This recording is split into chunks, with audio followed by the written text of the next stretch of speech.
नमस्कार स्टूडेंट्स, मैं सतपाल सिंह स्वागत करता हूं आप सभी का आपके अपने यूट्यूब चैनल तर्कशील पंजाब एजुकेशन खुबन पर।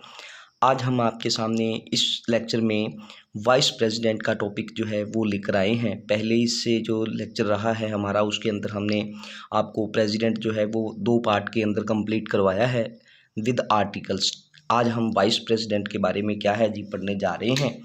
वाइस प्रेसिडेंट के बारे में क्या क्या चीज़ें हो सकती हैं, कैसे इसको देखा जाए, तो देखते हैं थोड़ा क्या होता है। सबसे पहले अगर बात की जाए तो इसके निर्वाचन पे बात की जाती है। निर्वाचन मतलब इसको चुना कैसे जाता है। सबसे पहली बात यहाँ पे इसके ऊपर आती है, भी इसका जो चुनाव होता है वो क्या होता है, अप्रत्यक्ष रूप से होता है, एक निर्वाचक मंडल के द्वारा होता है।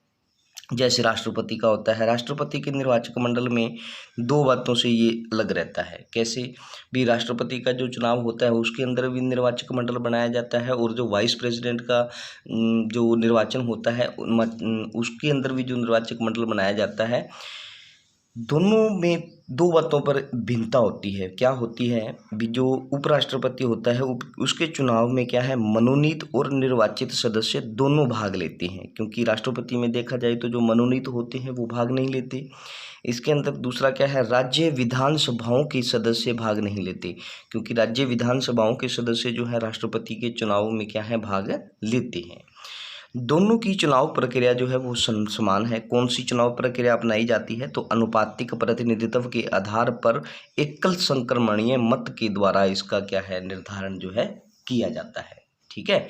दूसरा है किसी भी, अब यहाँ पे जो इसकी योग्यताएं होती हैं, जो इसकी योग्यताएं हैं क्वालिफिकेशंस, वो देखा जाए तो किसी भी सदन का वो सदस्य ना हो, किसी भी सदन का वो सदस्य नहीं होना चाहिए, भारत का नागरिक होना चाहिए, पागल दिवालिया नहीं होना चाहिए, ये यहाँ बातें आम हैं।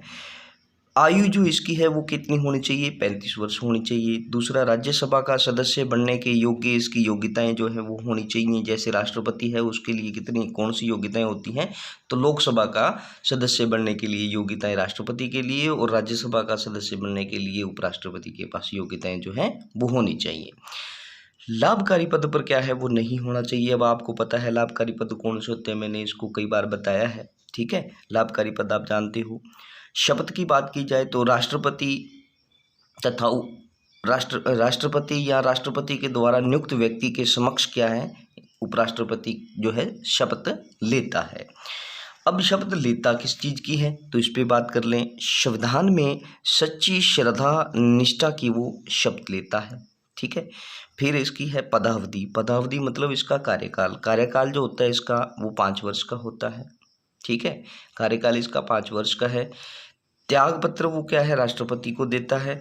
राज्यसभा में बहुमत वाला संकल्प पारित करके, राज्यसभा में बहुमत वाला संकल्प पारित करके उसको हटाया जा सकता है। ठीक है, कितनी भी बार वो पद पर निर्वाचित हो सकता है, मतलब उपराष्ट्रपति जो है कितनी भी बार क्या है अपने पद पर निर्वाचित हो सकता है। मतलब एक व्यक्ति कई बार, कितनी भी बार क्या है और उपराष्ट्रपति के पद पर क्या है, नॉमिनेट या आप बोल सकते हैं निर्वाचित हो सकता है।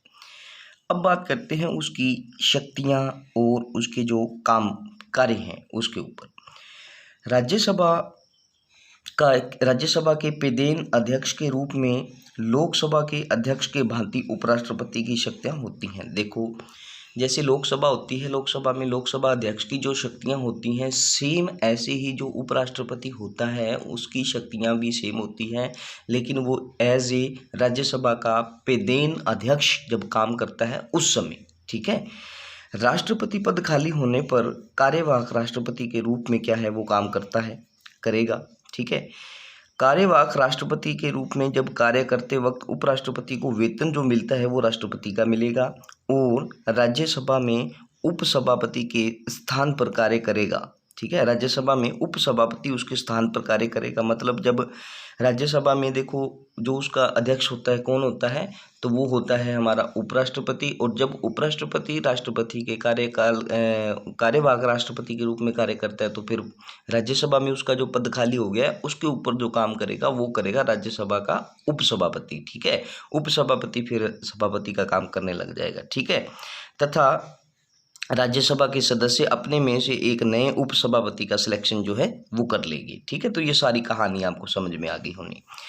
भारत का उपराष्ट्रपति पद का मॉडल जो है वो अमेरिका के उपराष्ट्रपति के मॉडल पर आधारित है। मतलब ये उपराष्ट्रपति का जो पद है ये कहाँ से लिया गया है, तो ये लिया गया है अमेरिका से। ठीक है, अब देखो उपराष्ट्रपति से जुड़े हुए कुछ आर्टिकल्स हैं, उनको याद करने की एक ट्रिक बता देता हूँ, छोटी सी ट्रिक है।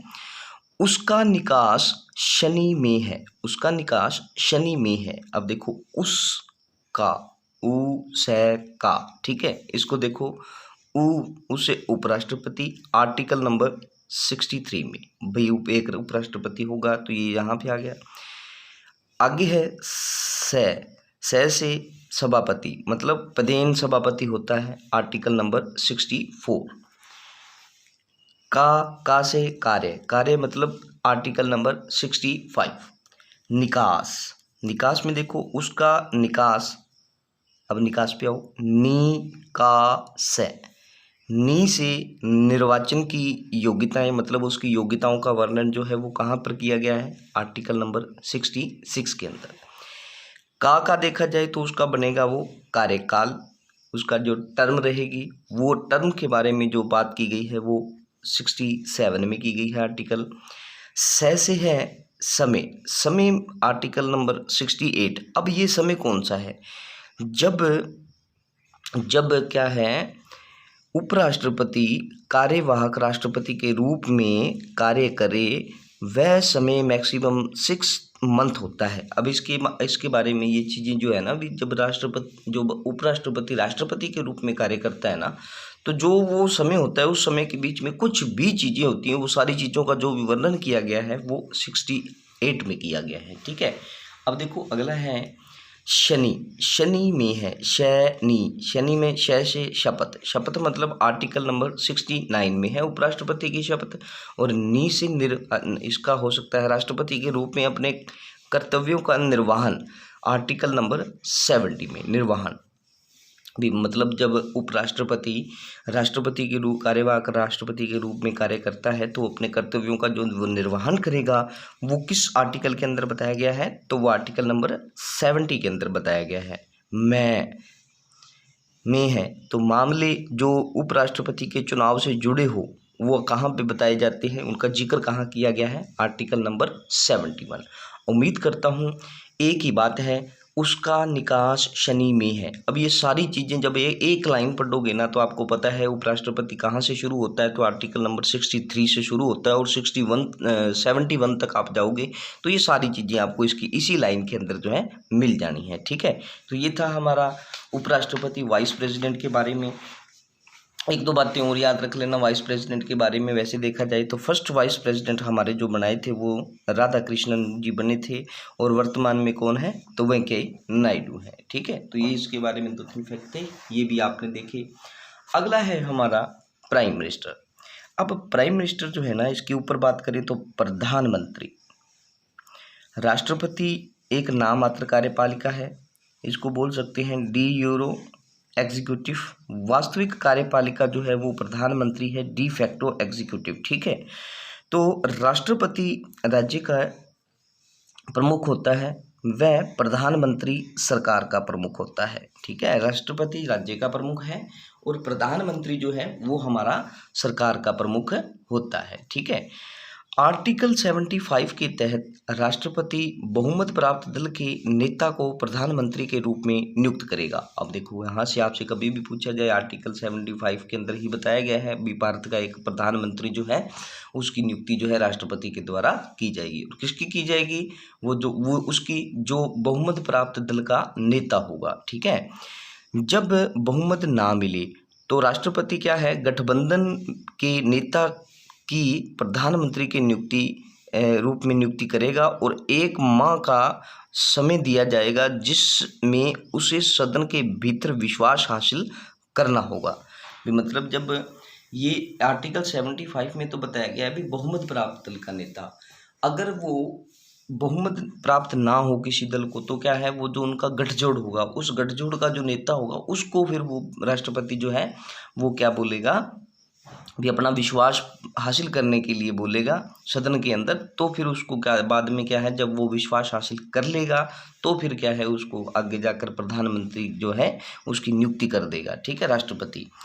अच्छा, फिर उसके बाद एक चीज़ नोट में याद रखना, राष्ट्रपति नीलम संजीव रेड्डी ने 1979 में मोरारजी देसाई वाली पार्टी की सरकार के पतन के बाद चरण सिंह को पीएम नियुक्त किया था। अब ये जो कंडीशन थी ये यहाँ पे फुलफिल हुई, अब ये ऐसे हुआ है पीछे भी, ठीक है, इतिहास में।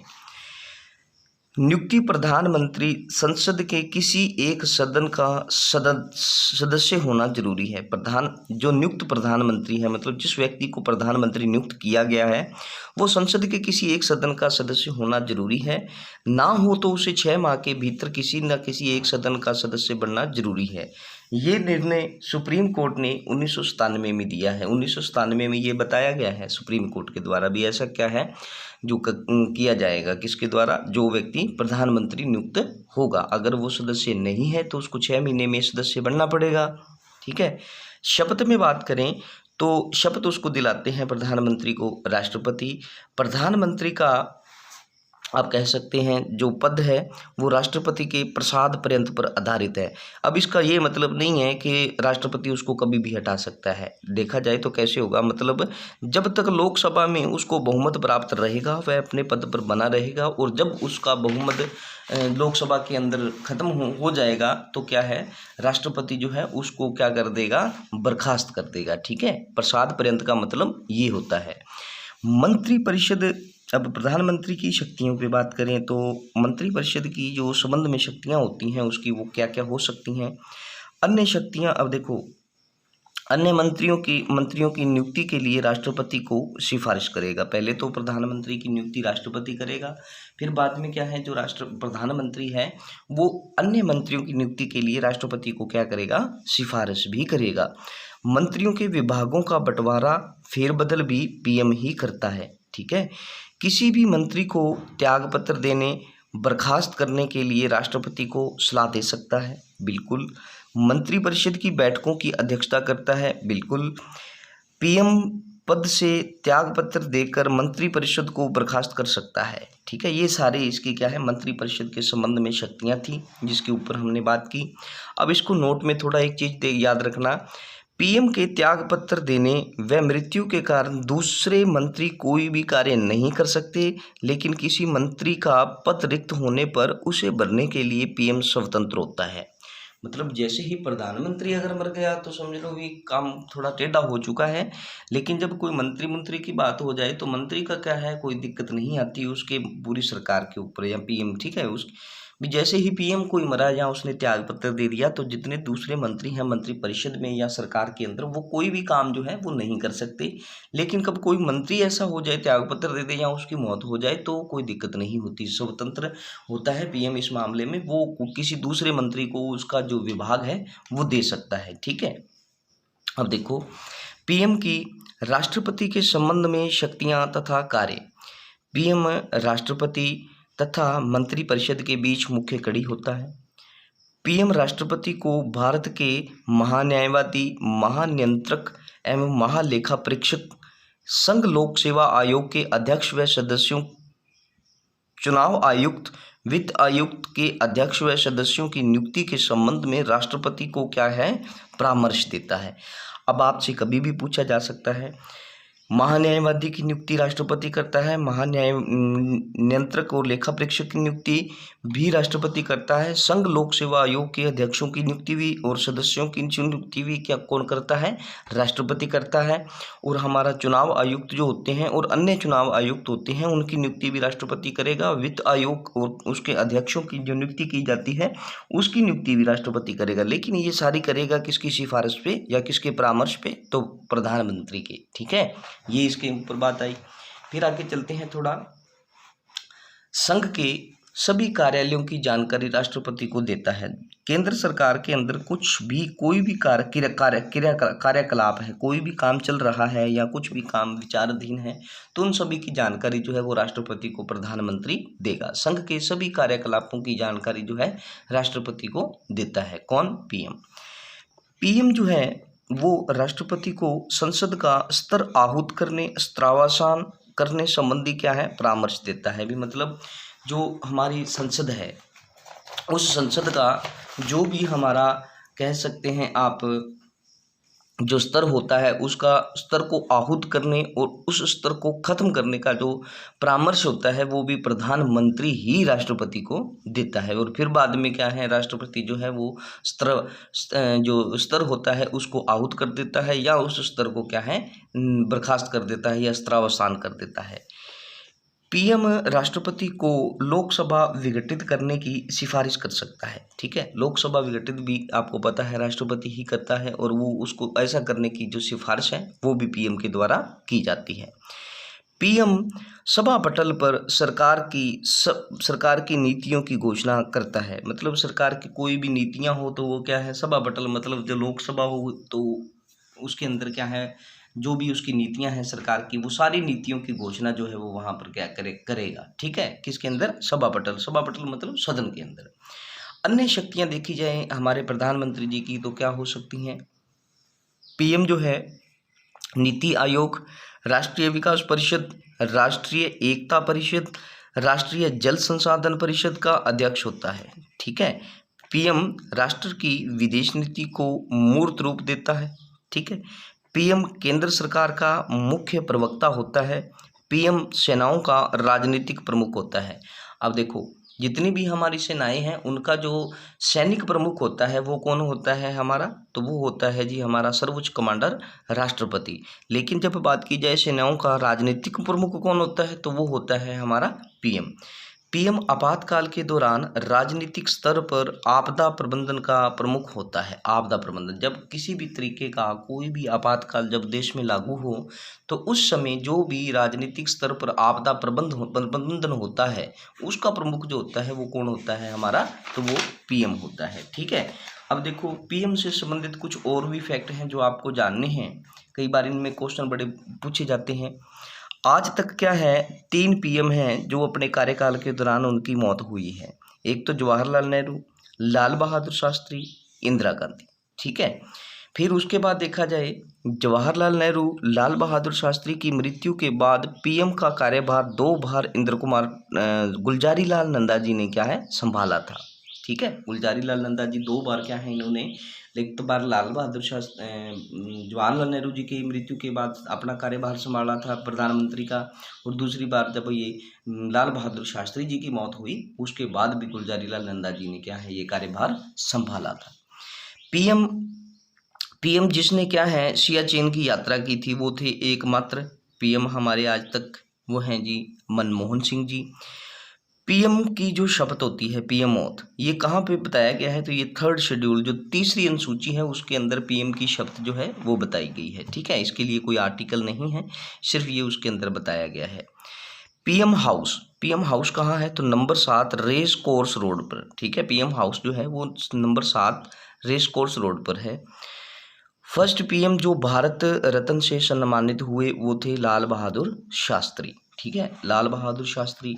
फिर है सद्भावना दिवस किसके याद में मनाया जाता है, तो वो मनाया जाता है जी राजीव गांधी की बर्थ एनिवर्सरी पर। ठीक है, सद्भावना दिवस। आज तक मतलब मई 2014 तक की बात करें 6 पीएम को भारत रत्न मिल चुका है। 6 पीएम को भारत रत्न जो है मिल चुका है। पीएम मोरारजी देसाई को पाकिस्तान हाईएस्ट सिविलियन ऑनर जो है उसको उनको मिला हुआ है। मतलब पाकिस्तान का जो हाईएस्ट नागरिकता का जो सम्मान है वो हमारे किस प्रधानमंत्री को मिला हुआ है, तो वो मिला हुआ है जी हमारे पीएम मोरारजी देसाई को। ठीक है, अगला है जो लाल बहादुर शास्त्री थे, कहाँ से निर्वाचित हुए थे लाल बहादुर शास्त्री जी, तो ये हुए थे हमारे इलाहाबाद से। और इनके पास पीएम बनने से पहले ये कौन से पद पर थे, तो ये थे हमारे रेल मंत्री। एक बार बताया जाता है रेल दुर्घटना हो गई थी और रेल दुर्घटना की वजह से इन्होंने अपना जो है उस पद से त्याग पत्र दे दिया था रेलवे मिनिस्टर के। ठीक है, और आजकल देखो रेलवे मिनिस्टर जब कोई रेल दुर्घटना हो जाती है तो उसका जवाबदेही बनती है, लेकिन त्याग पत्र तो दूर की बात है, जवाबदेही भी नहीं देता और त्याग पत्र भी नहीं देता और उसका विभाग जो है वो बदल दिया जाता है और किसी दूसरे मंत्री को लाके हमारे सामने खड़ा कर दिया जाता है। जब उससे सवाल पूछा जाता है तो वो बोलता है कि मैं तो अब आया हूँ, हमसे पहले तो दूसरा था, तो फिर वो जवाबदेही उसकी रहती नहीं है। तो ये है सारा आज का सिस्टम। मतलब पहले की राजनीति का मूल्य कुछ और था, आज राजनीति का मूल्य जो है वो बिल्कुल ख़त्म कर दिया गया है। ठीक है, देखो बिलाल बहादुर शास्त्री एक ऐसे प्रधानमंत्री भी हुए, एक ऐसे रेल मिनिस्टर जिन्होंने रेलवे में दुर्घटना होने पर अपना क्या है त्याग पत्र दे दिया था, और आजकल तो कोई देता ही नहीं। ठीक है, चाहे कितना भी कुछ हो जाए, खुद पैसे खा जाते हैं, लालू जी चारा खा गए, ये खा गए, ऐसे हो जाते हैं, बड़े बड़े स्कैम हो रखे हैं। ठीक है ना। मैटर्स ऑफ डिस्क्रिशन, ठीक है, एक मैटर्स ऑफ डिस्क्रिशन ये एक ऑटोबायोग्राफी है। ये एक ऑटोबायोग्राफी है किसकी, तो इंद्र कुमार गुजराल की। ठीक है, मैटर ऑफ डिस्क्रिशन इसके बारे में याद रखना, ये इंद्र कुमार गुजराल की एक क्या है हमारी ऑटोबायोग्राफी है। ठीक है, मुख्यमंत्री जो पीएम बने, अब उन मुख्यमंत्री की बात करनी है जो पीएम बने थे। जैसे मोरारजी देसाई भी पहले मुख्यमंत्री थे, फिर ये पीएम बन गए। Charan Singh, VP Singh, PV Narasimha Rao, HD Deve Gowda, Narendra Modi Gujarat से थे। तो ये ऐसे क्या है 6 पीएम हैं जो क्या है हमारे जो पहले पीएम बनने से पहले क्या थे, तो वो मुख्यमंत्री थे। ठीक है, अब देखो पीएम से संबंधित मैं आपको ट्रिक बता दूं थोड़ी सी जो आर्टिकल्स की है। ट्रिक पे बात की जाए, प्रधानमंत्री राष्ट्रपति को मंत्रियों की कार्यवाहियों की सूचना देता है। ठीक है, ये एक ट्रिक है, छोटी सी याद कर लेना, 2-3 आर्टिकल हैं ये याद हो जाएंगे। प्रधानमंत्री राष्ट्रपति को मंत्रियों की कार्यवाहियों की सूचना देता है। अब ये तो हमें पता ही है। ठीक है, ये पता ही है, और ये याद क्या रखना है, प्रधानमंत्री ही राष्ट्रपति को मंत्रियों की कार्यवाहियों की सूचना देता है। तो इसमें क्या हो जाता है, मंत्रिपरिषद का राष्ट्रपति को सहयोग एवं परामर्श देना, आर्टिकल नंबर 74। ठीक है, मंत्रिपरिषद का राष्ट्रपति को सहयोग एवं परामर्श देना, आर्टिकल नंबर 74। मंत्रियों से संबंधित कोई भी प्रावधान, आर्टिकल नंबर 75। भारत सरकार की कार्रवाइयों का संचालन, 77। ठीक है, प्रधानमंत्री राष्ट्रपति को सूचनाएं प्रदान करने संबंधी कर्तव्य, आर्टिकल नंबर 78। मतलब यहाँ से देख सकते हैं आप, प्रधानमंत्री है तो मंत्रिपरिषद का आपको पता है इसका मुखी होता है ये, तो मंत्रिपरिषद क्या है सहयोग करेगी, परामर्श देती 74 में। फिर उसके बाद मंत्रियों से संबंधित कोई भी प्रावधान होगा, मंत्रियों से संबंधित, मंत्रियों से मंत्री आगे तो कोई भी प्रावधान जो है आर्टिकल नंबर 75 में है। भारत सरकार की कार्रवाइयाँ, मतलब कार्रवाइयों का संचालन जो होता है वो आर्टिकल नंबर 77 में बताया गया है। ऐसे ही हमारा जो सूचनाएं हैं, ये सभी की सूचनाएं जो हैं वो क्या है, मतलब प्रधानमंत्री का राष्ट्रपति को सूचनाएं प्रदान करने संबंधी जितने भी कर्तव्य बनते हैं वो सारे के सारे कहाँ बताए गए हैं, आर्टिकल नंबर 78 में बताए गए हैं। तो ये हमारा था आज का सेशन, जिसके अंदर हमने आज वाइस प्रेसिडेंट उससे संबंधित आर्टिकल्स, फिर हमने आज पढ़ा है इसके साथ में अपना पीएम प्राइम मिनिस्टर और उससे संबंधित कुछ आर्टिकल्स, और सारी जो बातें हो सकती थी वो सारी हमने इसमें कवर करी हैं। उम्मीद करता हूँ ये चीज़ें आपको समझ में आई होगी, और हम आपसे एक फिर रिक्वेस्ट करते हैं, बार बार हमें भी कहना अच्छा नहीं लगता, लेकिन हमारा जो है आपसे एक यही फीडबैक का हम आस करते हैं भी, क्या है आप जब इसको मैक्सिमम बच्चों तक पहुंचाओ और मैक्सिमम इसको सब्सक्राइब, लाइक और कमेंट वगैरह जो होते हैं वो आप कीजिए, ताकि हमें भी उनसे मनोबल जो है हमारा बढ़ता रहे, और हम आपके सामने जो काम कर रहे हैं ये काम बड़ी शिद्दत से करते रहें। ठीक है, तो ठीक है दोस्तों, फिर अगले लेक्चर में हम मिलते हैं आपसे। बाकी अगर कोई डाउट हो तो किसी भी प्रकार का तो आप कमेंट कर सकते हैं। धन्यवाद जी।